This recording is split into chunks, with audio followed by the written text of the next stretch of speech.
Students number system की इस question को बहुत ही इजी तरीके से करते हैं। अगर इस क्वेश्चन को हम उस तरीके से पूरा करने लगे बड़े फॉर्म में तो ये बहुत बड़ा क्वेश्चन बन जाएगा।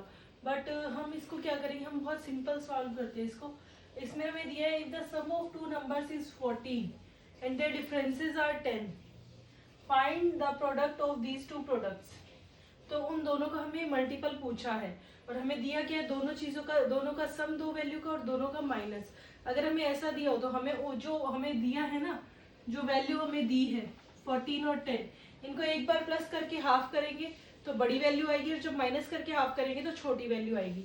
तो अगर हमने 14 प्लस 10 किया 24 का हाफ 12, तो हमारी एक डिजिट तो हो गई 12। अब इन दोनों का माइनस किया, 14 माइनस 10 4 का आधा किया 2, तो 2 हमारा सेकेंड वैल्यू हो गई।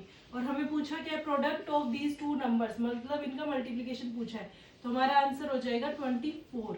तो ये हमें ध्यान रखना है, जब भी दो वैल्यूज का सम दिया हो और डिफरेंस दिया हो तो हमें प्लस करके आधा करने पर बड़ी वैल्यू मिल जाएगी और माइनस करके आधा करने पर छोटी वैल्यू मिल जाएगी। अब हमें ये दो वैल्यू मिल गई। अब इसके बाद चाहे तो डायरेक्ट हमसे ये वैल्यूज पूछ लो, चाहे इनका मल्टीप्लीकेशन पूछ लो, चाहे इनका डिवाइड पूछ लो, हमसे कुछ भी पूछ लो, हम आंसर बहुत इजीली उसका कर देंगे।